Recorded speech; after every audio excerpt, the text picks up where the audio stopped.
That's Hey everybody, and welcome to the Higher Game podcast. I am here with my friend, Dr. Susan Campbell. We've known each other, I think, over a decade. Yeah. And I originally found you when I was researching Joseph Campbell's hero's journey. And I was curious about sort of the process of how people grow. And I came across your book, The Couple's Journey, which is very different. Then I came across your book, Truth in Dating. Yeah. And I have 5-minute relationship repair somewhere. And I've recently been teaching one of your books, which I'd like to start talking about, which is called Getting Real. I almost said Getting Fucking Real because of your relationship with Brad Blanton, who would probably say that. Welcome, first of all, Dr. Susan Campbell. Thank you, Adam. Susan has been a therapist, a coach, a teacher, professor around many aspects of psychology, but mostly around relationship and I don't know what to call it, emotional maturity or emotional awareness. How would you define that? Emotional development. And what does that mean to you? That means increasing your over the lifetime, living a life where you pay attention to what's going on inside and around you, see if you get the results you want, and developing so that you have more and more capacity to handle more and more of life. Developing to handle more and more in life. I know you and I were talking earlier, and you said something that I always say, that the more you've learned about human psychology and the more people you get to know, that you find it hard to believe that anyone gets along together over a course of years. Now, I say that often. I think it takes a lot of what I call skilled play rather than work. I like the term skilled play. What do you see? Why do you think it's so hard for people to get along? Well, there's so many unconscious motives that drive people. And so a big passion of mine is helping you get onto yourself, like your unconscious patterns, such as somebody says, do I look fat in this dress? You automatically think you have to answer the question just the way it's asked, rather than check in with yourself first. Instead of giving the automatic answer, yes, no, maybe, or whatever. Hey, what do I feel when you ask me that question? And start with that. Like, I feel scared when you ask me that question. I have the fear that either answer I give, you're not going to believe me. And any woman would say, that means I look fat, right? But, right. So the focus is on, you and I were earlier also talking about what's called parts integration or what's it called? Dialogue, voice dialogue. Oh, voice dialogue. Where we're in conversation with ourselves. Instead of just reacting with the outside world, you develop this inside conversation with the different parts, the different thoughts you have, the different feelings you have, the different personalities you have. And before you blather out some response to the world or a partner, to really listen, like you said, check in and say, well, what am I actually feeling? And to share that instead of answering someone's question. Yeah. And I mean, sometimes you'll have no fear. You only need to pause when you notice something that you're trying to cover up, like a fear. So I use that example because it strikes fear in the heart of many people when they hear that question. That's really funny. Have no fear. You go, you look great. Or, yeah, you do look kind of fat in that. If you're not afraid. But see, other than just the parts work that we were talking about before we went live, there's the layers of consciousness inside of a person. So they might have the fear of displeasing another person. That's not technically a part of you, although, it could create the nice guy part, right, or nice girl role in the world. Yep. But that's a layer of the fear layer has so much complexity because so many things have happened to us that we wish hadn't happened. And a lot of them we repress, but we still go around scanning for danger in our unconscious. We're scanning for, if I say this, then that bad thing is going to happen. So that's the kind of self-awareness that I'm most excited about. Let's talk about that scanning for danger. How does that show up in forget about lions, tigers, and bears. Mm-hmm. How does that show up, or caravans, apparently? How does that show up in your work with couples when you see what's going on with people? How do they see danger where danger may not exist? Yeah, well, your partner, let's say you have a partner, and let's say you live together, and your partner says, I'm going to bed now. And you had been hoping for a longer romantic evening with your partner. So you hear that as, he's tired of being with me, he's starting to lose interest. And so your stories start running like I'm that. not attractive. Nobody wants me. I'm going to be left alone. And then you can even go into the defensive pattern. Then you know, the next thing you go into is, maybe I better stop pulling away so I don't need him so much. Maybe I, should look elsewhere. Maybe this is the beginning of the end. So it's really sad to me how much of that stuff rules people's actual behavior. Yeah, and that's why you're saying why couples don't get along, because if you don't have these skills, I don't know how people get through these moments, right? Just by that little. It's unpleasant to see how many fear patterns are in your personality based on childhood unfinished business, basically. Absolutely. You can clean up, and adult intimate relationships are the best place to clean all that stuff up. But it takes some conscious work. Do you find, I find that, because I've done so much of this reading and so much of this work, that it's hard for me to often to watch movies and TV shows where people just react out of what we're talking about, unconscious reactions, because you have to, right? You have to create conflict, but it's just so annoying to watch sometimes. For example, I was watching this movie, what's it? A Star is Born. I haven't seen it. And there's just like a moment where I'm like, I'm not interested in you anymore. That was the stupidest response. It was a totally unconscious, response. I lost interest in you kind of as a character. I'm not that. Do you find it hard to watch some popular media just because there are wiser ways of responding? Yes. I do. And there's better TV, especially some of these mini series. I don't know. All right, go ahead. What do you like? But there's a little bit better quality TV than there used to be. But that is true. Yeah, because we're trying to get the laugh. We say the absurdly stupid thing, which is actually quite common to say. Yeah. So I want to ask you two things. I want to ask you what are like 3 or 4 things that someone can do to avoid the kind of unconscious reactivity, to start self-training so that they can actually get along over time. First, admit that you do have some unconscious reactivity and try to get over any shame you might have about this. And in my work, I teach people the whole brain science behind the fact that there's one part of the brain called the survival alarm system that's always scanning for danger, because that's basically what was known as the reptilian brain. So, in jungle times, before humans were, fully human, if there was a tiger in the bushes, but all you heard was rustling bushes, you better run for your life or get out your spear, whether it's a tiger or not. So now your partner says something in a flat tone of voice when you were hoping for a warm tone of voice, and your survival alarm system goes off. He's bored with me, or something like that. There's disapproval in his voice. Disapproval. Mm-hmm. So if we understand that alarm system is in all of us, and that we can notice the early warning signals of when that's happening, whether it's a fear story, like, he's bored with me, or whether it's a body sensation, like the feeling of heat rushing into your face, that kind of thing. You learn to notice. First, you admit that you have triggers. Then you learn to notice some of the early warning signals of what a trigger feels like for you in particular. And each person has, different signals. Some are more body oriented, some are more mind oriented, for example. You better hope that your partner cares, right? Because if you say something like, wow, when you said that, my chest just tightened up, and I just, I noticed that suddenly I feel tense. And why? Well, because I felt that was super critical. Well, I didn't actually mean that to be super critical. What I meant to say. You have to have prior agreements about how to work with these triggers, so that, when you admit that you got hurt or triggered, it doesn't just trigger your partner.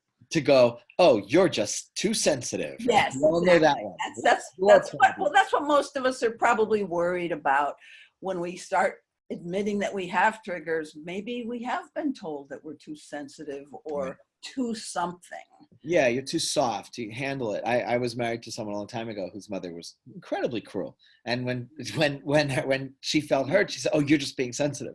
And I would, I intrude her with my heroic 23-year-old self, going, "Yes, she's being sensitive, but not too sensitive. Of course, she's sensitive. She's alive." But there's something about, I think, in my estimation, and I'm wondering what you think, is to be able to just be the happy scientist of your own brain. It's just to watch it and say, "Wow, I'm doing this," and have a partner who says, "Wow, now I'm feeling this." It's not like I am this, but I feel threatened all of a sudden. I feel really hurt suddenly. Oh, I didn't mean that. What I meant was, and just be curious instead of to identify with your feelings. So the first thing was to admit that you have unconscious patterns. And how do you detach from, there's a lot of ways of answering this. Yeah. What do you recommend? Well, one thing you kind of just suggested is when you can reveal the feeling, like I'm hurt, often that feeling goes away, particularly if your partner can hear it. Right. And that makes it worse. And if they can't, then you have to work on the practice a little bit more to make it safe. Because what we want to do is create a safe container in any intimate relationship for these triggers to happen and for you to get angry or upset or hurt or feel like you want to run out of the room. Make space for those and know that the best thing you can do is admit that they happen and deal with them as quickly as possible. And I even give people a script for what to do when your buttons get pushed. Oh, can we hear that? I'd love to hear that. Sure. First thing is you notice a sign that you're triggered, like my fists want to punch a wall, that's a sign. So first thing, you notice the sign, then you pause, and you actually, if you're in interaction with your partner, you have a pause signal. Most people use the word timeout or pause, but some people, one couple that I work with just says alpine. It's just a word. It doesn't mean anything, but they say that word. It's just, they call it their safe word. I just call it your pause agreement. So they need an agreement. And so then you calm your nervous system down, because remember that survival alarm mechanism is a physiological thing, and it makes your heart rate go faster, and it makes your blood rush to your muscles, so you want to run or punch or something. Right. So you calm that down enough so that your focus now can be back into your higher brain, your cerebral cortex, which can listen and cooperate and empathize, and not in this reptilian brain down here where you see your partner as a foe. So then once you're back here, then you come back and you talk about it. Now, there is one other thing you can do while you're calming yourself, and I call that the compassionate self-inquiry practice. I like that. Where you sit with yourself while you're pausing. You actually take a 5-minute break from talking to your partner. You don't want to keep talking when people are triggered. That just digs your hole deeper. Dan Tapkin, in his book Wired for Love, says, go take a walk he says it takes 20 minutes to calm you. It can take quite a bit of time. Yeah. Each couple has to learn what it takes. Yeah, I'm a big fan of that one. Hey, I want to go for a walk. I'm triggered. I feel like fighting right now. And what do you think about this, Susan? I'm a guy. I don't know. He's a beard, right? And I have said this to women about in their relationships. As a guy, it's fun to fight. In a bodily sense. I hate it in relationship, but if a woman gets into a conflict with a guy, we're kind of built for that, and there's a bodily excitation that I experience sometimes when a fight happens, I don't mean a physical fight, obviously, but it's like a kind of exciting not that I want it, but it feels good to get into it with something, especially if we're not fighting like in the boxing ring or it's like a physical release. Yes. Yeah, I know. And so sometimes I wonder if you see that with other men, but I'll say, I'm going to go for a 20-minute walk. And then I calm down, I come back and I'm like, oh, I'm sorry, I was really stupid. I didn't mean what I said at all.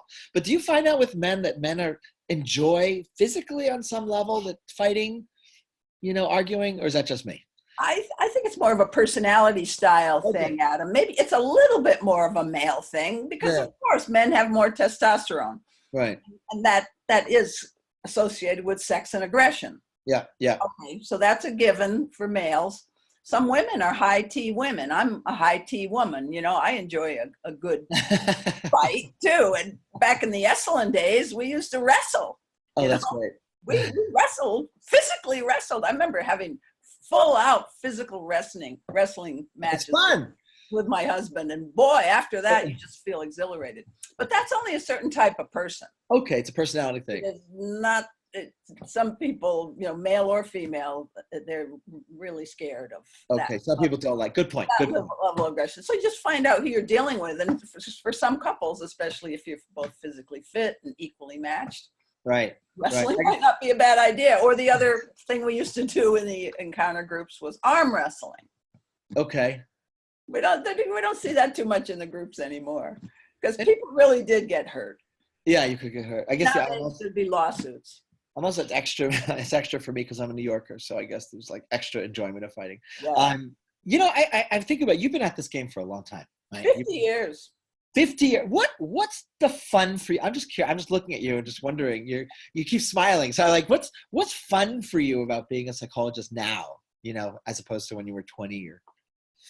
Like, what do you love about what you do? What makes you happy? Gee, it's always fun because every day is unique and different, and you never know. I mean, I see clients privately in my office. I also teach groups and do webinars and stuff, and they're all here and now based. And my work was always that way. I haven't changed that much in what I do. I might package it a little different, but it's basically present-centered, awareness-centered communication. Okay. That's wrestling. So that's what I love, is the spontaneity. It's like every moment is improv. Oh, I love that. That's great. And less wrestling now that you're not in your 20s, right? I haven't less full-on body contact. I have not been wrestling lately. You I dance, and do contact improv, but no. Oh, wow. That's really funny. Wrestling.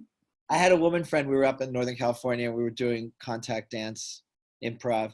And she's from New York, and she had never experienced anything. She was from Brooklyn. She had never experienced. She goes, Adam. I go, what? She goes, I think I just had sex. And I go, what do you mean? She goes, well, I was sweating, and there were people all over me. It goes like that with having sex. You mentioned a couple of things. Thanks for that, by the way. That's great. I love that improv. I love that therapy is kind of improv because you're in the moment. Yeah. And there's a couple of things I want to have you share because they've been really valuable for me. And I just think they're great distinctions. One is in your book, this is one that I have a Kindle, sorry, so I can't hold it up and show it. A wonderful, wonderful book, which I think is essential reading, called Getting Real, 10 Truth Skills, which is just, I have to say, a great book. And I was just rereading it and teaching it. And there's two things I want to talk about. You want to make, you make a distinction between relating and controlling, that every utterance out of one's mouth, you're either relating to yourself, to another, to life, to the moment, or you're trying to control the world, right? And to me, that is like, if you're going to study psychology, if you're interested in being a good partner or a good parent or a good anything, that's where you start. I mean, do you see that as a foundational division? I do think, and there might be time. Well, let's define relating versus controlling. And I'm talking about communicating in order to relate, which basically means two-way communication. It means my aim is to know and be known. So I'm just revealing in the interest of transparency and connection with you. Martin Buber called it the I thou. Right. It's present-centered. Here we are. What are we feeling? What are we wanting? What are we needing? What are we not wanting? Bound. Right. All that's here and now. Controlling it's not just, when I say communicating to control, I don't necessarily mean being bossy or even overtly manipulative. My definition of control is you're trying to control the outcome, which is basically how the other person reacts or how they view you. So I don't want to be seen as needy, so I won't ask for sex tonight, that type of thing. That's controlling. Not asking for something is one of the most controlling things you can do because you're trying to protect yourself from whatever unfavorable outcome you imagine you cannot handle. That's the word. So it's not about, I want people to really hear this, because to me, this is so important. It's not about controlling another person. It's about controlling outcome. Yeah. And protecting your own ego, your own tender self. And we all have one. I'm not putting that down. I have a few. Yeah, but that's me. It's so important. So the outcome could be, internal control. Right? Yeah. Yeah. So when you speak, when you do something, are you actually alive? But I love that you called psychology improv. You said something about improv, that it's everyday improv. As long as you're alive to what's happening in the moment. People have done improv. That's the joy of being in improv or playing jazz, right? You're in the moment. You're responding to what's happening. It doesn't mean the outcome is going to be beautiful, perfect, or what you imagined. Yeah. You trust the unknown, or if you don't trust the unknown, because a lot of us have trouble with that one, you learn to increasingly trust the unknown, that the next moment you'll have a response. Because if you just are aware of what's going on inside of you and you're willing to just reveal that, including what you need, because that's the most relevant piece of data, is what do I want? What do I want from you? What do I want from myself? How do I want this interaction between us to go? Or just what am I feeling? You're not even sure what you want yet. That's very good too. Or what are my body sensations doing? I'm tense right now. Yes. I just tensed up when I heard you say that. And you don't even know why. You don't have to have explanations for everything.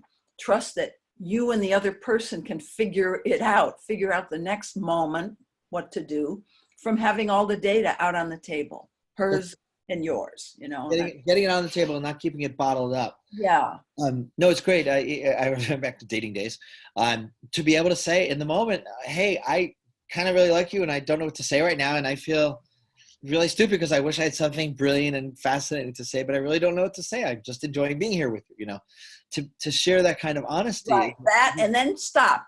Don't keep talking. That's beautiful, Adam. Right. That's put a punctuation on the end and trust that, because if you keep talking, then you're controlling again, because you're like not sure what she's going to say back. And so you're not giving her any chance to say it. Yes. And then therefore you're trying to control the moment. Beautiful spontaneity of what you just said, and then punctuate that with some silence. And then you've got it nailed. You've got relating there. Because it brings your partner into relating when you do that. Because you show vulnerability and getting real first. Going back to your book, Getting Real, again, which I recommend to everybody. No, it's funny when some people will like this kind of disclosure and some people won't. Right. And if you're trying to please everybody in the world, or we're talking a little bit about dating now, if you please everybody in the dating world, what are you going to wind up with? You haven't figured out if this person is somebody who is compatible with your style. No, it's true. It's true. It's funny. When I was up in San Francisco, I was on a TV show on ABC called How to Get the Guy. And the woman I met on the show, she found me from my profile. And she said, the first thing she said, they were filming us for this TV show. She said, wow, being here with you, and she's trained in authentic relating. She says, being here with you, I'm getting butterflies. And I said, wow, usually girls just get crabs. And it was so funny. It was very spontaneous. And she fell on the ground laughing, and we immediately had rapport, right? But they cut it. But another story. But it was great because she was able to, and that was really one of the great appealing things about her, was that she was able to notice her feelings, notice her bodily sensations in the moment without trying to force anything. Yeah, and I've given a similar example of a man who came up to me in the book Truth in Dating. I think I give this example. Come up to me and says, my hands are shaky and my palms are sweaty. Yes. And I loved it. And not every woman will love it. That's true, because they don't want that kind of vulnerability. And but the great thing is, if it's true for you and it feels good to state your truth, well, you've just filtered out somebody you don't want to be with. Yeah. Which is really important. Two things about this truth in dating, and I want to talk about flirting. But first I want to ask, I was coaching someone the other night, very accomplished guy. And he was saying that, he was asking me about flirting. And he says, and I was teaching him, I was actually quoting you. I was saying there's this great distinction between relating in the moment and trying to control the outcome. And he says, but when you go dating, you're trying to figure out the outcome all the time. how can I just be in the moment? I'm trying to figure out if this is worth my time. Is this someone I'm actually interested in? I had my answer. I'm really curious. How do you recommend people balance that being in the moment without attachment and expectation and still keeping an eye, is this guy good for me? Is this girl good for me? Oh, well, when I say, I mean, I talked about flirting with presence in the book, Truth in Dating. That's just in the moment about what you're feeling and thinking right now. But if you really are aware that you've got a checklist and you want to go through it, how much money do you have? How's your health? Do you have any injuries? Do you have any STD? Do it. That's part of truth telling, is asking for what you want and not being afraid that the other person's going to be turned off by your list. Or if you are afraid, say, I got a list here, but a lot of women, that I've dated feel like they're being cross-examined, they tell me.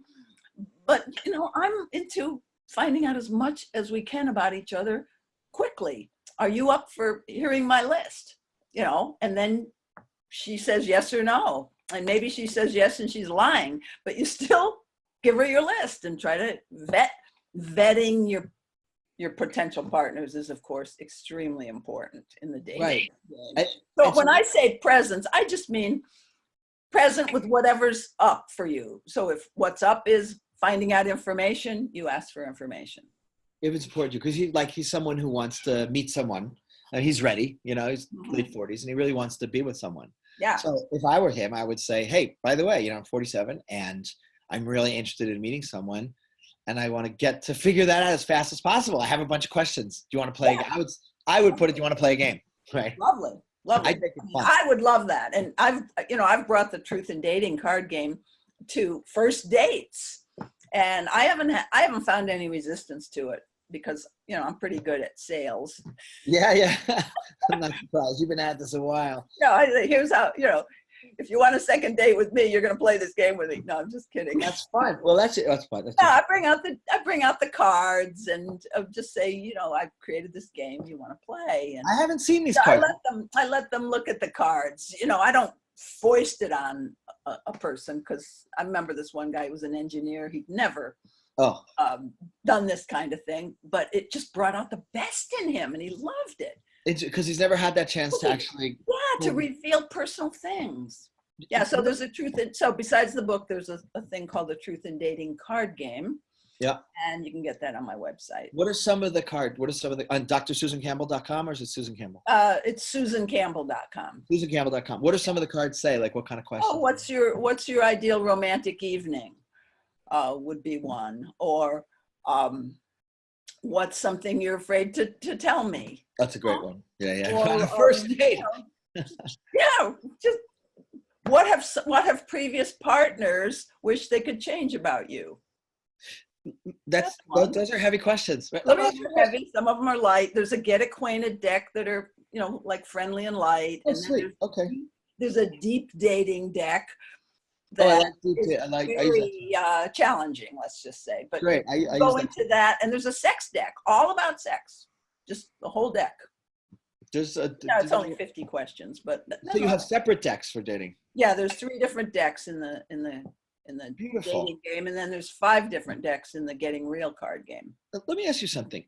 In traditional communication sort of studies, people get together and they make small talk to establish safety first. That's why we do small talk.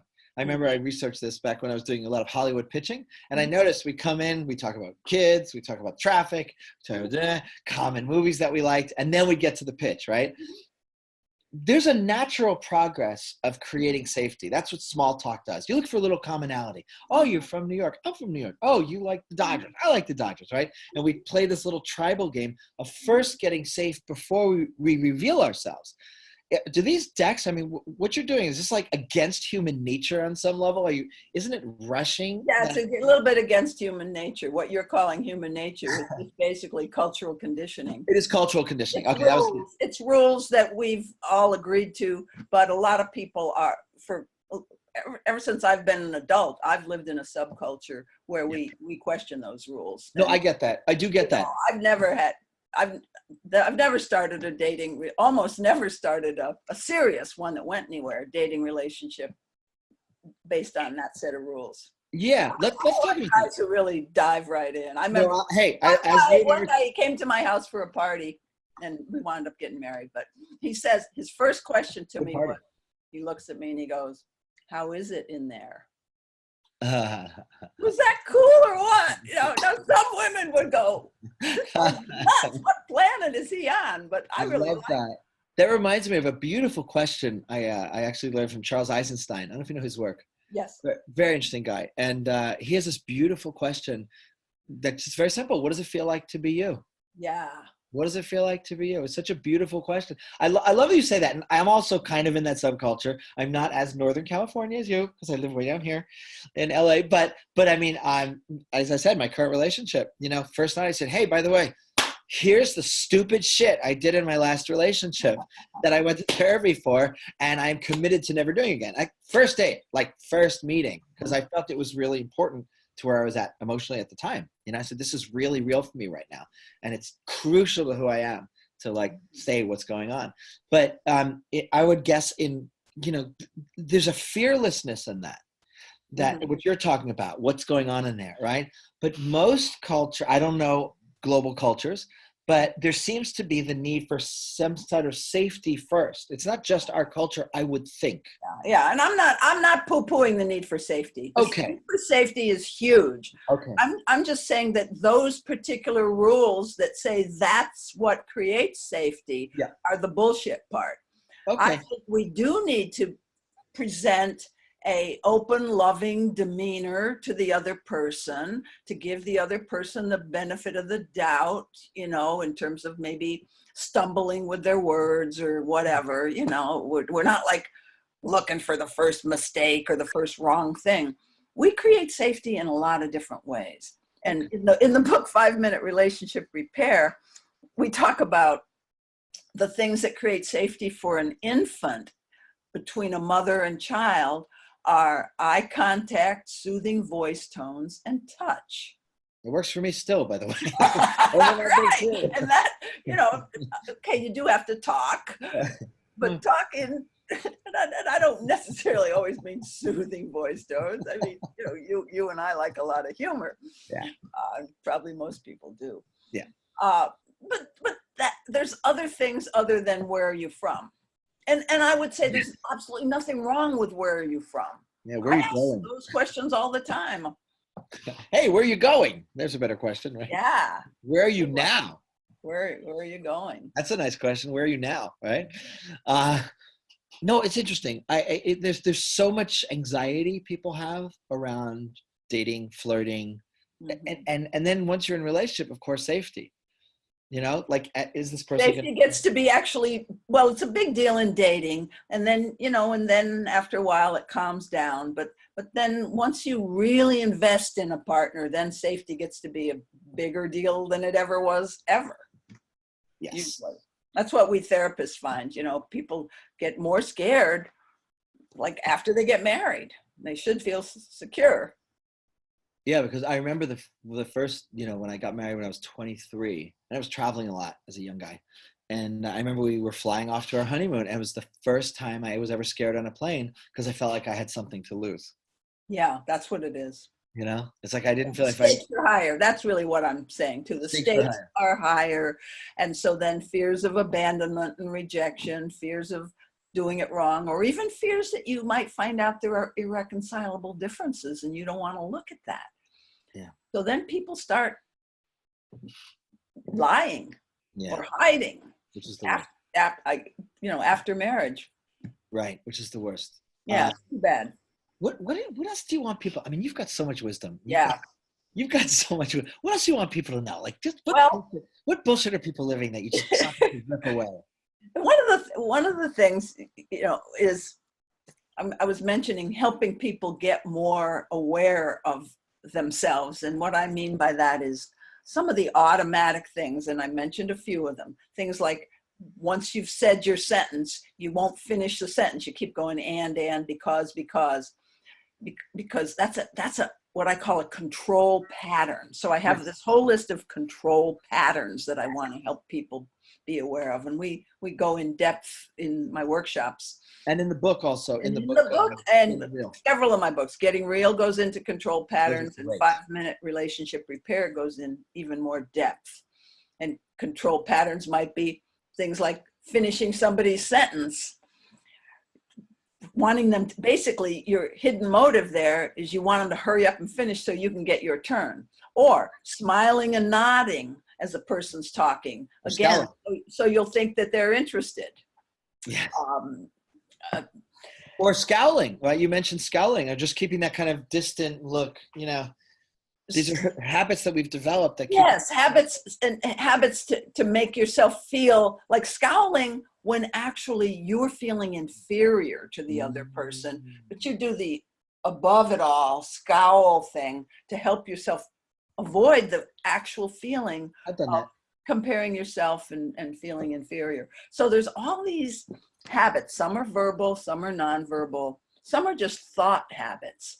You make up that the other person doesn't want to have sex tonight because they're not rubbing their body all over yours. Well, that might not be. I mean, I've had people say that to me, you know, well, you didn't give me any signals that you wanted sex, so I knew you didn't want it. Well, you know, you might have started the signaling process, and if you had started it, I would have taken you up on it. I'll be right there. One of my favorite words is imagine. Is this for, who was writing about this? Is imagine, not like when you do this, I think this is what it means, but I imagine making up. This is part of Gestalt therapy, and Brad Blanton teaches this. Brad teaches it. Yeah, Brad. I teach it in Getting Real and the Authentic Relating. Will you just go through that for a second? Because it's really a useful thing to know the difference between the actual data, what you actually saw, which is your partner's just sitting there eating her dinner, but not looking at you. You know, what do you imagine? Well, she's not looking at me. I guess she's not thinking about us having sex tonight like I am. Yeah, and say it. And say, hey. It just makes up all kinds of stuff.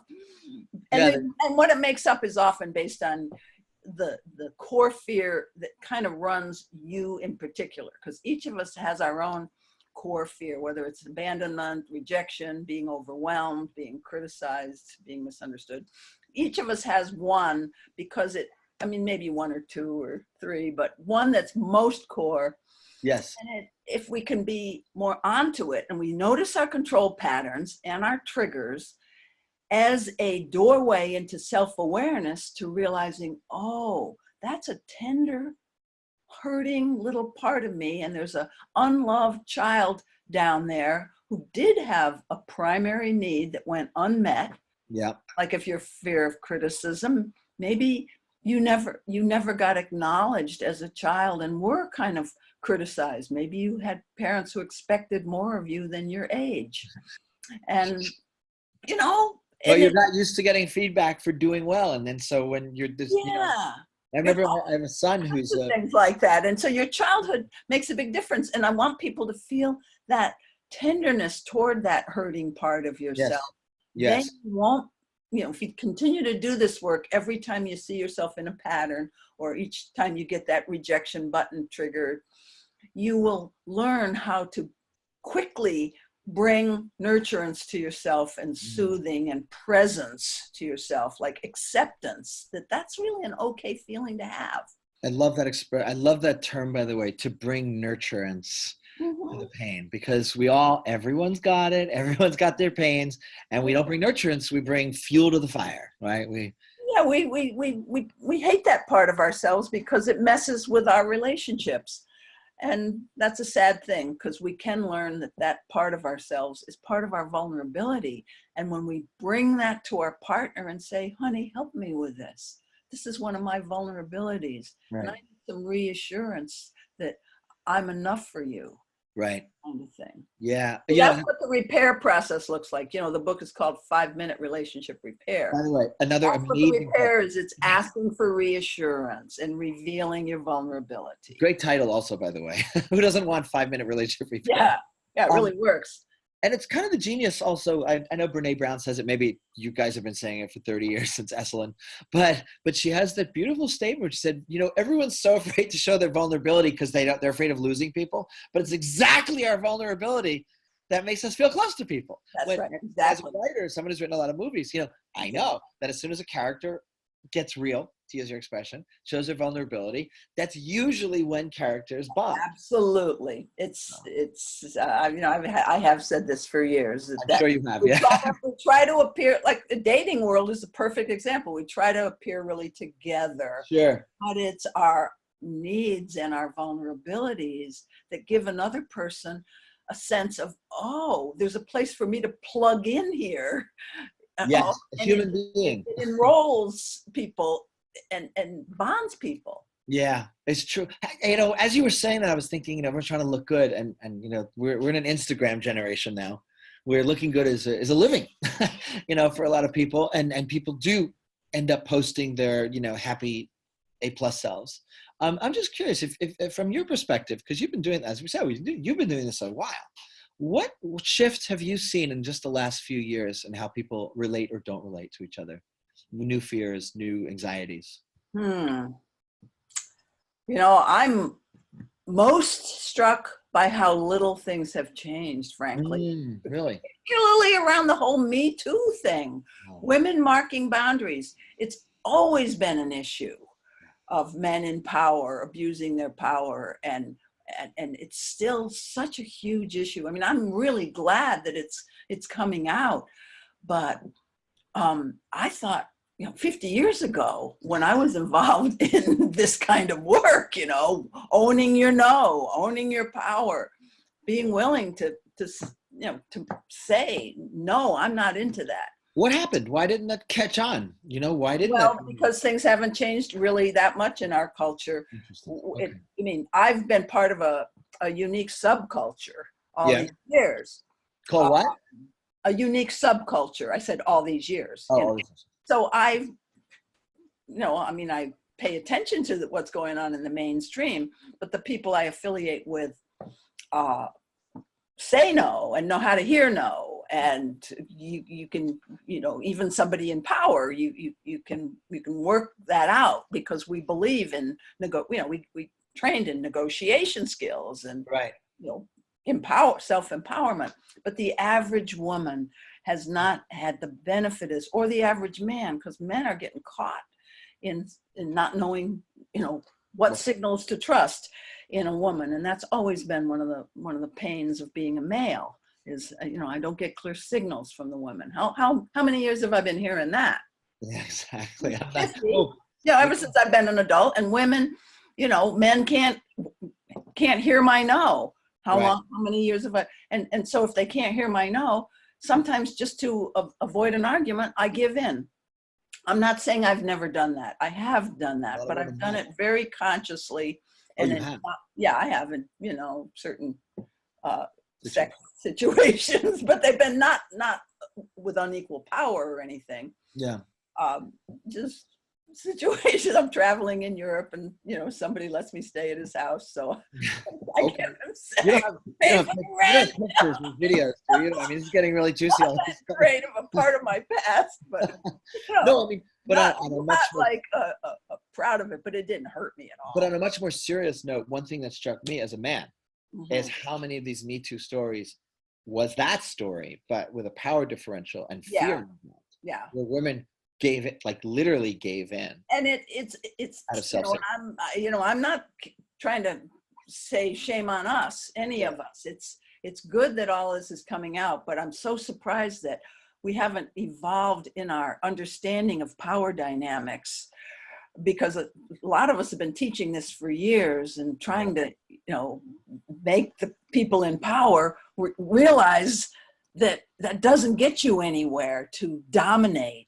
Right. It always backfires on you. And that's what we're seeing now, the backfiring of abuse of power. I hope we see it further and further. As I'm thinking some people have done pretty well. Some people have done pretty well with abuse of power. They reach very high positions. Yeah. It unfortunately short-term power grabbing still works. But so you're asking me what's changed? Yeah. Of course, social media has changed a lot of things. Unfortunately, texting is often more common than talking to Oh, yeah. someone face to face. And I'm not saying anything that 1,000 other people haven't said. Right, right. Too many missed cues. Plus, it's also a way to control. Texting is a way to, if you won't talk to somebody, because talking requires more spontaneity. Texting is There's a a control. one-way thing. You get a chance to edit your remarks. It's just not as spontaneous. And plus, you can send your message and not have to read the other person's until you're darn good and ready.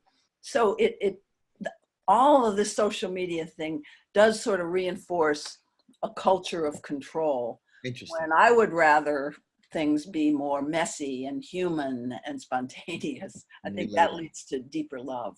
No, it's You've gone through something together that's really uncomfortable and neither of you knew how it was going to turn out. That's what bonds people.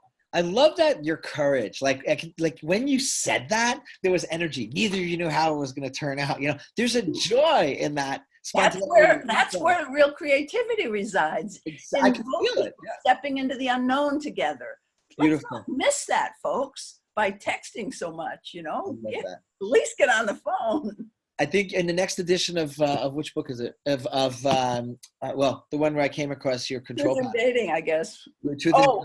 No, the other one, the Getting Real. You have to add now texting as, I don't think that was in there, but that is, now I understand that as a control pattern. It can be. I mean, texting's very useful. I text everybody. Hell yeah, but not for anything important. For certain things, but for especially getting to know somebody intimately. Or handling tension, hostility. Never have a fight over text would be a great ground rule to give yourself. I give that one to everybody, by the way. Yeah. That's the big one. But I love seeing it as a control pattern. Susan, this has been, I could talk to you for hours and hours, and I will. I want to have you back. And I also want to come up for one of your weekend workshops. I wish I could come this weekend, actually. I didn't know it was happening. I just looked it up and saw you were teaching. I will get there. Dr. Susan Campbell. SusanCampbell.com. Yes. Right? Truth in Dating. Wonderful book for anyone who wants to date seriously and actually meet somebody on a deep level. Couple's Journey, for those of you who are going through these stages of the journey, which are fascinating. Mm-hmm. And I have so much to say about this, but we'll talk about another time. Yeah. About how we bond with anything that's passionate, not just a person, but even with subjects of study. There's a whole process that actually is human and inhuman. Same process. Yeah. About giving ourselves over and then pulling back. It's a very natural process. Yeah. Just studying developmental theory in all its forms is a deep study. And I'm all over that one too. Yeah. And I just love the joy you bring to this work. I'm so happy to know you. And I can't wait to have you again. Thank you. I love you, Adam. Thank you. I'm glad we're having this talk. Thank you so much once again. Okay.